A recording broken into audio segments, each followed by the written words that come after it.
എല്ലാവർക്കും ഈശോ മിശിഹായ്ക്ക് സ്തുതിയായിരിക്കട്ടെ.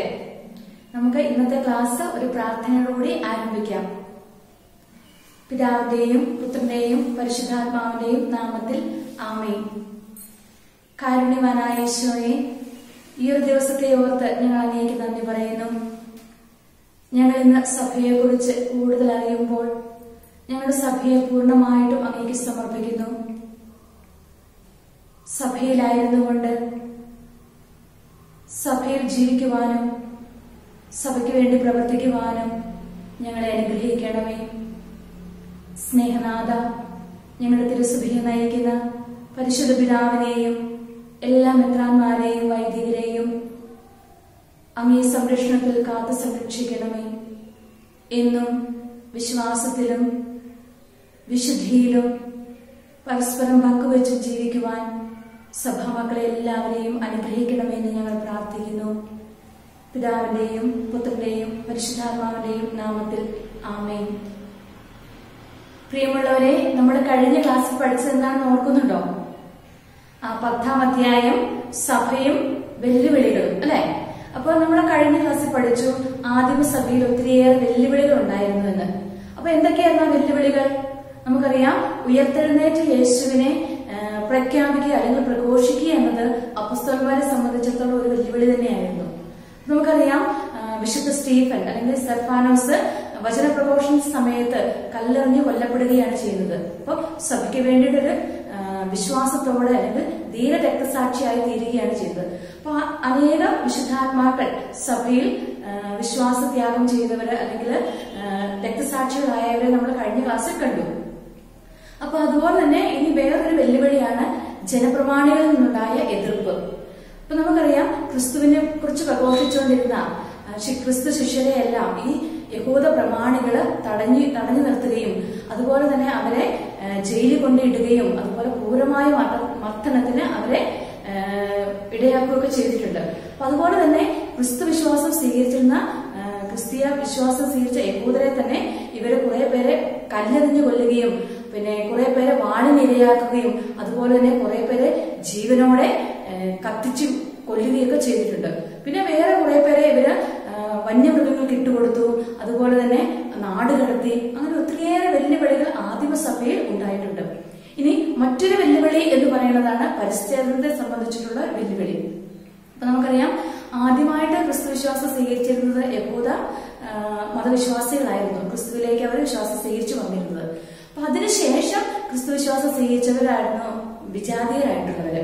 അപ്പൊ വിജാതീയ സമൂഹങ്ങളിൽ ഒത്തിരിയേറെ പേര് ക്രിസ്തുമതം സ്വീകരിക്കാനായിട്ട് കടന്നു വന്നപ്പോൾ അവിടെ ഒരു പരിച്ഛേദനത്തെ കുറിച്ചൊരു തർക്കം ഉണ്ടായിരുന്നു. അപ്പം സഭയുടെ ആദ്യത്തെ മാർപ്പാപ്പ ആരെന്ന് ഓർമ്മയുണ്ടോ? ആരാണ്?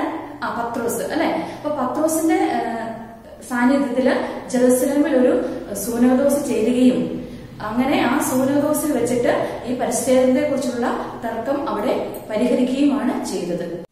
പ്രിയമുള്ളവരെ, നമ്മൾ ആദിമസഭയിൽ ഒത്തിരിയേറെ വെല്ലുവിളികൾ ഉണ്ടായിരുന്നു നമ്മൾ മനസ്സിലാക്കി കഴിഞ്ഞു. ഇനി നമുക്കറിയാം, ആദിമസഭയിൽ മാത്രമല്ല മധ്യയുഗത്തിലും അനേകം വെല്ലുവിളികൾ ഉണ്ടായിരുന്നു. അപ്പൊ ദൈവശാസ്ത്രപരമായ തർക്കങ്ങളുടെയും സഭാവിരുദ്ധമായ സിദ്ധാന്തങ്ങളുടെയും പ്രചാരണം, മാർപ്പാപ്പയും സഭാതലവന്മാരും തമ്മിലുണ്ടായ അഭിപ്രായ ഭിന്നതയെ തുടർന്ന് സഭ പാശ്ചാത്യമെന്നും പൗരസ്ത്യമെന്നും രണ്ടായിട്ട് തിരിഞ്ഞു. അപ്പൊ ഇവർ തമ്മിലുള്ള ഈ തർക്കങ്ങൾ കാരണം സഭ രണ്ടായിട്ട് തിരിയുകയും ഇത് സഭയിൽ വേദനാജനകമായ ഒരു പിളർപ്പിന് കാരണമാവുകയും ചെയ്തു. അപ്പൊ ഇവിടെ നമുക്ക് കാണാൻ സാധിക്കുന്നത് സഭയുടെ തന്നെ ഒരു ഐക്യക്കുറവിനെയാണ്. അപ്പൊ അതിനുശേഷം നമുക്ക് കാണാം, 1517 ജർമ്മനിയിൽ ജനിച്ച മാർട്ടിൻ ലൂതർ സഭയിലെ വിവിധ മണ്ഡലങ്ങളിൽ നിലനിന്നിരുന്ന അഴിമതിയെയും സഭാധികാരികളുടെ രാഷ്ട്രീയ ഇടപെടലുകളെയും അതുപോലെ തന്നെ ആഴമേറിയ വിശ്വാസത്തിന്റെ കുറവിനെയും അതുപോലെ തന്നെ ദണ്ഡവിമോചനത്തെ കുറിച്ചുള്ള പലതരത്തിലുള്ള തർക്കങ്ങളെയും എല്ലാം കുറിച്ച് ഈ മാർട്ടിൻ ലൂതർ സഭയിൽ അവതരിപ്പിക്കുകയും സഭയെ നവീകരിക്കണം എന്ന ഉദ്ദേശം പറഞ്ഞുകൊണ്ട് ഇദ്ദേഹം സഭയുമായിട്ടൊരു തുറന്ന യുദ്ധത്തിന് കടന്നു വരികയും ചെയ്യുന്നതായിട്ട് നമുക്ക് കാണാൻ സാധിക്കും. അപ്പൊ നമുക്കറിയാം, ഈ മാർട്ടിൻ ലൂതർ തന്റെ ആശയങ്ങളെല്ലാം ക്രോഡീകരിച്ചുകൊണ്ട് 95 പ്രമേയങ്ങൾ ഉണ്ടാക്കി വിറ്റൻബർഗ് കത്തീഡ്രൽ പള്ളിയുടെ പ്രവേശന കവാടത്തിൽ കൊണ്ട് പതിപ്പിച്ചു.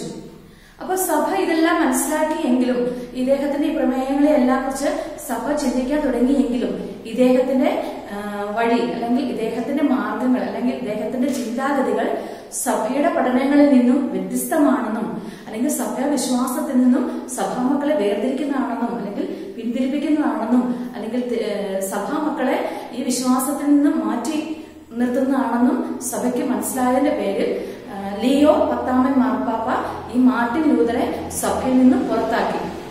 അപ്പൊ നമുക്കറിയാം കത്തോലിക്ക സഭയിൽ നിന്ന് പുറത്തായ ഈ മാർട്ടിൻ ലൂതർ വേറൊരു സഭയ്ക്ക് രൂപം നൽകുകയാണ്, അതായത് പ്രൊട്ടസ്റ്റന്റ് സഭയ്ക്ക്. അപ്പൊ ഇദ്ദേഹം ജർമ്മനിയിൽ ഇദ്ദേഹത്തിന്റെ അനുയായികൾ കുറെ പേരുണ്ടായിരുന്നു. അപ്പൊ ഇദ്ദേഹം ഈ അനുയായികളോടുകൂടി പ്രൊട്ടസ്റ്റന്റ് സഭയ്ക്ക് രൂപം നൽകുകയും അത് ജർമ്മനിയിൽ എല്ലായിടത്തും വ്യാപിക്കുകയും അങ്ങനെ മറ്റു രാജ്യങ്ങളിലേക്ക് ഈ പ്രൊട്ടസ്റ്റന്റ് സഭ വ്യാപിക്കുകയും ചെയ്തു. ഇതും മറ്റൊരു വെല്ലുവിളി തന്നെയായിരുന്നു. പ്രിയമുള്ളവരെ, അതിനുശേഷം ഫ്രാൻസിലെ ജോൺ കാൽവിൻ പുതിയൊരു സഭാ സമൂഹത്തിന് രൂപം കൊടുത്തു. അപ്പൊ ആ സഭയുടെ പേരാണ് പ്രസ്ബിറ്റേറിയൻ സഭ.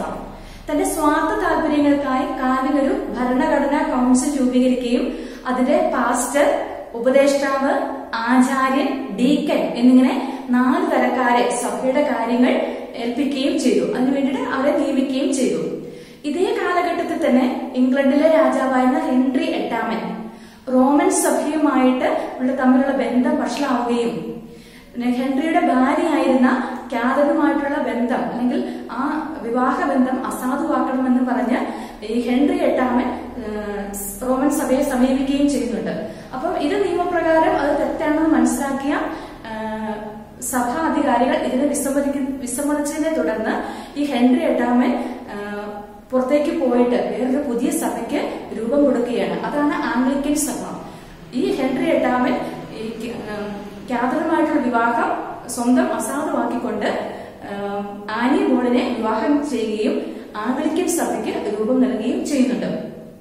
അപ്പൊ ഇദ്ദേഹം തന്നെ ഈ ആംഗ്ലിക്കൻ സഭയുടെ തലവനായിട്ട് സ്വയം പ്രഖ്യാപിക്കുന്നു. പ്രിയമുള്ളവരെ, ആദിമസഭയിൽ എന്ന പോലെ തന്നെ മധ്യയുഗത്തിൽ ഒത്തിരിയേറെ വെല്ലുവിളികൾ നമ്മളിപ്പോൾ കണ്ടു കഴിഞ്ഞു.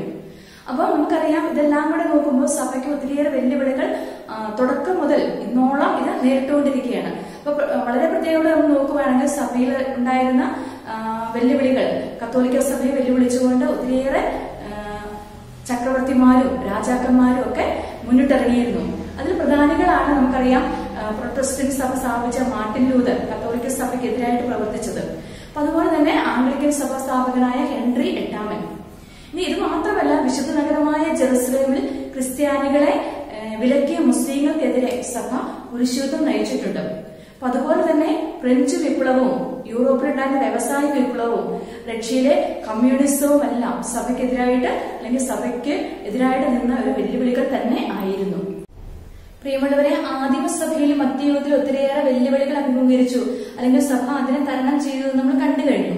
അപ്പൊ നമുക്കറിയാം, സഭ ഇന്നും ഒത്തിരിയേറെ വെല്ലുവിളികളെ തരണം ചെയ്തുകൊണ്ടാണ് ഇരിക്കുന്നത്. അപ്പൊ സഭയ്ക്കുള്ളിലും സഭയ്ക്ക് പുറത്തുമായിട്ട് ഒത്തിരിയേറെ വെല്ലുവിളികൾ ഇന്നും സഭ നേരിട്ടുകൊണ്ടിരിക്കുന്നു. അപ്പൊ അതിൽ ചിലതിനെ കുറിച്ച് നമുക്കൊന്ന് നോക്കിക്കാണാം. അപ്പൊ നമുക്കറിയാം, പ്രധാനമായിട്ടും നമ്മുടെ സഭയ്ക്കുള്ളിലുള്ള ഒരു വെല്ലുവിളിയാണ് വിശ്വാസത്തിലുള്ള കുറവ് അല്ലെങ്കിൽ വിശ്വാസത്തിലുള്ള ക്ഷയം. നമ്മൾ നോക്കുമ്പോൾ നമുക്ക് കാണാം, നമ്മുടെ കുടുംബങ്ങളില് അല്ലെങ്കിൽ നമ്മുടെ സമൂഹത്തില് ആ വിശ്വാസത്തിൽ വളരുവാനായിട്ട് താല്പര്യക്കുറവ് കാണിക്കുന്നത്. അല്ലെങ്കിൽ നമുക്കറിയാം, നമ്മുടെ കുടുംബങ്ങളില് പലപ്പോഴും പ്രാർത്ഥനയ്ക്ക് അല്ലെങ്കിൽ ഒരുമിച്ചിരുന്ന് ഭക്ഷണം കഴിക്കാൻ അല്ലെങ്കിൽ നമ്മുടെ കാര്യങ്ങളൊക്കെ ഒന്നിച്ചിരുന്ന് ഷെയർ ചെയ്യാൻ നമുക്കാർക്കും ഇന്ന് സമയമില്ലാത്തൊരു അവസ്ഥയാണ്. അപ്പൊ നമുക്കറിയാം, ഇതൊക്കെ വിശ്വാസത്തിന്റെ ഒരു കുറവ് തന്നെയാണ്. പ്രിയമുള്ളവരെ, നമുക്കറിയാം, നമ്മുടെ പൂർവികരിൽ നിന്ന് അല്ലെങ്കിൽ നമ്മുടെ മാതാപിതാക്കളിൽ നിന്ന് നമുക്ക് ലഭിച്ചിരിക്കുന്ന ആ വിശ്വാസം പകർന്നു കൊടുക്കേണ്ട ഉത്തരവാദിത്വം നമ്മുടെയാണ്. അപ്പൊ ആ വിശ്വാസത്തിൽ നമ്മൾ ആഴപ്പെട്ട് ജീവിക്കണം. ആ വിശ്വാസം നമ്മൾ മറ്റുള്ളവർക്ക് പകർന്നു കൊടുക്കണം. അത് നമ്മുടെ ഉത്തരവാദിത്തം, ക്രൈസ്തവരായ ഓരോരുത്തരുടെയും ഉത്തരവാദിത്തമാണ് നമുക്ക് ലഭിച്ചിരിക്കുന്ന ആ വിശ്വാസത്തിൽ ആഴപ്പെട്ടുകൊണ്ട് അത് മറ്റുള്ളവർക്ക് പകർന്നു കൊടുക്കുക എന്നത്. അപ്പൊ ഇതിൽ എന്തെങ്കിലും കുറവ് വരാതെ നമ്മൾ അതിനെ വളർത്തിക്കൊണ്ടുവരേണ്ടത് നമ്മുടെ ഒരു ആവശ്യമാണ്. ഇനി മറ്റൊരു വെല്ലുവിളി എന്ന് പറയുന്നത് കൗദാശിക ജീവിതത്തിലുള്ള താല്പര്യക്കുറവാണ്. സ്നേഹമുള്ളവരെ, നമുക്കറിയാം, നമ്മൾ ഈ കഴിഞ്ഞൊരു വർഷക്കാലം കോവിഡ് ആയിക്കൊണ്ട് അല്ലെങ്കിൽ കോവിഡ് എന്ന മഹാമാരി മൂലം നമ്മളെ അത് അലട്ടിക്കൊണ്ടിരിക്കുകയായിരുന്നു. നമ്മുടെ ദേവാലയങ്ങളൊക്കെ അടച്ചിട്ടു, നമുക്ക് വിശുദ്ധ ബലിയിൽ പങ്കെടുക്കാൻ സാധിക്കാതെയായി, അല്ലെങ്കിൽ മറ്റു കൂദാശകൾക്ക് പങ്കെടുക്കാൻ അല്ലെങ്കിൽ അത് സ്വീകരിക്കാൻ നമുക്ക് സാധിക്കാതെ വന്നു. അപ്പൊ നമുക്കറിയാം, പ്രിയമുള്ളവരെ, എന്നാലും നമുക്ക് ഓൺലൈനായിട്ട് വിശുദ്ധ ബലി അല്ലെങ്കിൽ നമുക്ക് മാധ്യമങ്ങളിലൂടെയൊക്കെ വിശുദ്ധ ബലി പങ്കെടുക്കാനായിട്ടുള്ള അവസരങ്ങൾ ഉണ്ടായിരുന്നു. പക്ഷെ എന്നിരുന്നാലും ഇപ്പം ചില ഈ ഇടയ്ക്കായിട്ട് ഇപ്പം ഇതിനൊക്കെ ഇളവ് സംഭവിച്ചിട്ടുണ്ട്, അല്ലെങ്കിൽ നമുക്ക് വിശുദ്ധ ബലിയിൽ പങ്കെടുക്കാനായിട്ടൊക്കെ കുറെ മാറ്റങ്ങളൊക്കെ വരുത്തിയിട്ടുണ്ട്. പക്ഷെ നമ്മളൊന്ന് ചിന്തിച്ചു നോക്കുക, നമ്മുടെ സമൂഹത്തിൽ പലരും ഇന്നും ഓൺലൈനായിട്ട് വിശുദ്ധ ബലിയിൽ പങ്കെടുക്കുന്നവരുണ്ട്. പക്ഷെ അത് മാത്രവുമല്ല, പലരും ഓൺലൈനായിട്ട് പോലും വിശുദ്ധ ബലിയിൽ പങ്കെടുക്കാത്തവരുമുണ്ട്. അപ്പൊ ഇതൊക്കെ നമ്മുടെ കൗദാശിക ജീവിതത്തിലുള്ള താല്പര്യക്കുറവിനെയാണ് നമ്മളിവിടെ കാണിക്കുന്നത്.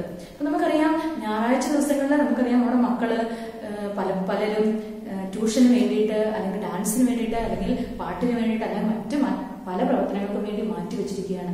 വിശുദ്ധ ബലി ഒരു സൈഡ് ബിസിനസ് അല്ലെങ്കിൽ സൈഡിലേക്ക് മാറ്റി വെച്ചുകൊണ്ട് തങ്ങൾക്ക് ഇമ്പോർട്ടന്റ് ആയിട്ട് അവർ കാണുന്നത് ഈ ഡാൻസ്, അല്ലെങ്കിൽ പാട്ട്, അല്ലെങ്കിൽ ട്യൂഷനൊക്കെ. ഇതൊക്കെ വേണ്ട എന്ന് ഞാൻ പറയുന്നില്ല. പക്ഷേ നമ്മൾ കൂടുതലായിട്ട് നമ്മൾ പ്രാധാന്യം കൊടുക്കേണ്ടത് നമ്മുടെ ക്രൈസ്തവ ജീവിതത്തിന്റെ അടിസ്ഥാന കേന്ദ്രമായ വിശുദ്ധ ബലിക്കായിരിക്കണം. നമ്മള് കൽപ്പനകളിൽ നമ്മൾ പഠിക്കുന്നുണ്ട്, ഞായറാഴ്ചകളിലും കടമുള്ള തിരുനാളുകളിലും മുഴുവൻ കുർബാനയിൽ പങ്കുകൊള്ളണം, ആ ദിവസങ്ങളിൽ വിലക്കപ്പെട്ട വേലകൾ ചെയ്യരുതെന്ന്. നമ്മൾ എത്ര താല്പര്യത്തോടു കൂടിയാണ് വിശുദ്ധ ബലിയിൽ പങ്കെടുക്കുന്നത്.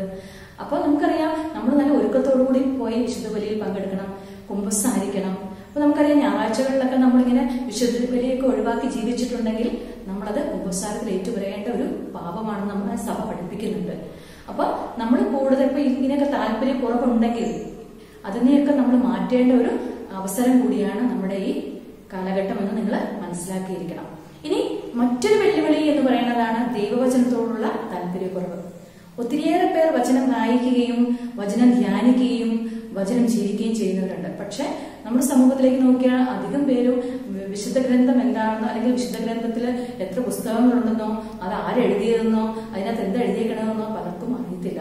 നമ്മൾ വിശുദ്ധ ഗ്രന്ഥം നമ്മുടെ വീട്ടിൽ എവിടെയാണ് വയ്ക്കുന്നത്, ഇതൊക്കെ നമ്മൾ ചിന്തിക്കേണ്ടിയിരിക്കുന്നു. അപ്പൊ നമ്മൾ നോക്കുക, വിശുദ്ധ ജെറോം പറയുന്നുണ്ട്, വിശുദ്ധ ഗ്രന്ഥത്തെ കുറിച്ചുള്ള അജ്ഞത ക്രിസ്തുവിനെ കുറിച്ചുള്ള അജ്ഞതയാണ്. നമ്മൾ പലപ്പോഴും പറയുമായിരിക്കും എനിക്ക് ക്രിസ്തുവിനെ കുറിച്ച് അറിയാമെന്ന്.